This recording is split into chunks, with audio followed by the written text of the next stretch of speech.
Yeah, it's because, man, I moved away. I used to teach the craft first, right? I used to teach MCing. I used to teach music production first.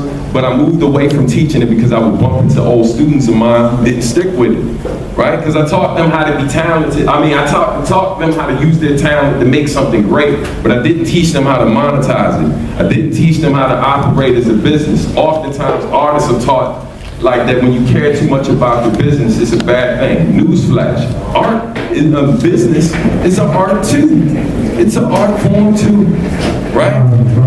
It's an art form too, and so when you, like, I get excited about marketing ideas, I get excited about those things as the same way I would when I write a dope line, right? I'll write a line like, oh my God, then I come up with an idea. You know what, I'm at venues, people, instead of giving them business cards, who wants a business card anymore? Nobody, right? I came up with this idea, my man made a funny interlude and called it Substand Chew, right? Like I had my own gum. It was just a funny thing he said, fresh breath and fresh rhymes for hours. I was like, yo, we should make that.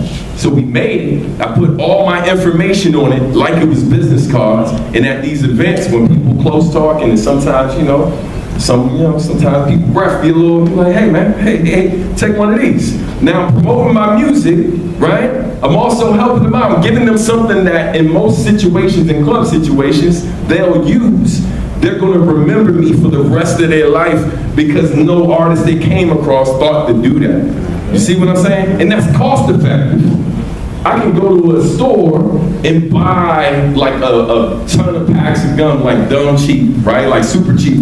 And then I can go to I get one of my artist friends, right, to help me design something if I can't do it myself for real cheap, and then go to your little copy shop, print it up, cut it up, little glue stick, boop, done. And it's way better than a business card. It makes you more memorable, right? My whole career has been part of how I built my brand. See, I'm circling back. How I built my brand is finding these things that make me different, finding these like looking at the world, seeing things that people aren't doing, seeing things that people sometimes from our community are scared to do, and just being the first one through the glass. And the saying is, the first one through the glass gets the bloodies. So I got a ton of scars that I take for this business, but then when I learn, I pass it on. I look out for my folks. I make sure they get that information, and I keep feeding it back to them.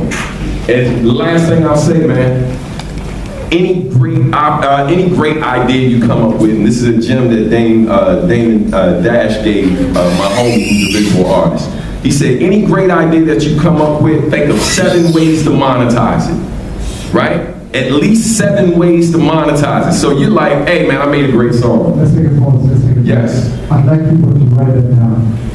Yeah, just a minute. If you have somebody to write, please write this down. Any idea that you think about, think of 7 ways to monetize it. Maybe if the idea is creative expression of fashion, how can you sell the clothes, how can you sell some rights, or whatever, 7 different ways. Go ahead. Yeah, and that in itself, as an exercise on a regular basis, right?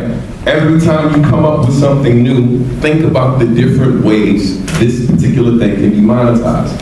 For example, I made a song was about barbecues, right? I was just like, at one point in time, this was many years ago, I was like, man, I don't know any rap songs. Like, we know of songs that are like, songs that get played at barbecues, but there's never been a barbecue song. So I wrote a song about the barbecue. In my mind, this was going to be the biggest song I ever wrote. Didn't go anywhere, right? Didn't do anything. But here are the different ways I monetized it. The first way, I manufactured physical copies, right? And then I was selling it on disc, right?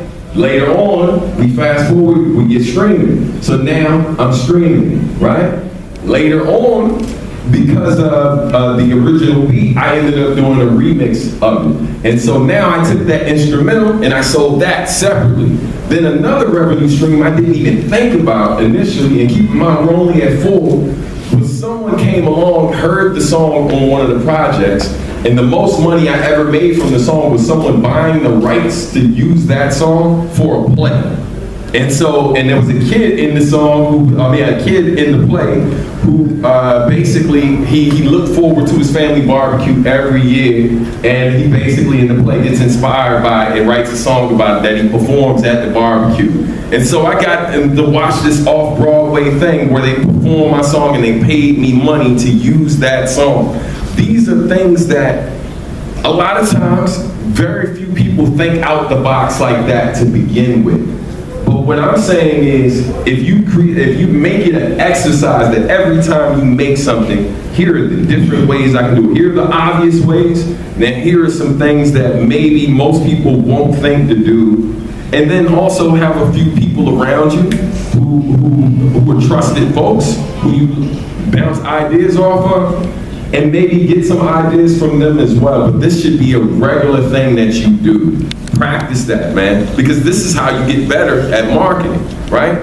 You got to really just explore the different things that can be done. Your art, here you go. Here's the way no one really wants to say it as artists. But you need to be better at exploiting your art than anyone else, right? Your art, if you get to another level, is going to be exploited, whether you like it or not. If you're serious about making money with your art, someone will exploit it. Therefore, you need to be better at doing it, or at least be more knowledgeable than the average person when it comes to exploiting your art.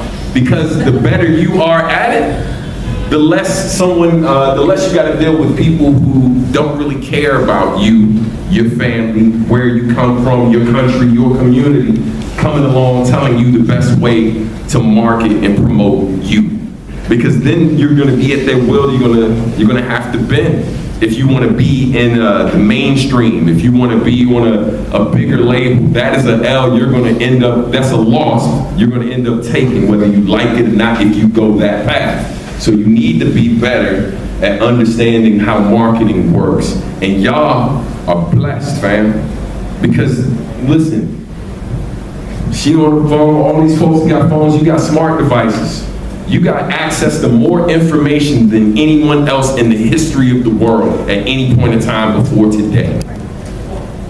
Which means that if you are as smart as the question you think of and the research you were willing to do, right? So if you figure it out, if you can figure out what the question is, there are answers waiting for you, and there are resources out here. All right, I'm gonna stop. Sorry, I've been over here cooking, man. Wait, man.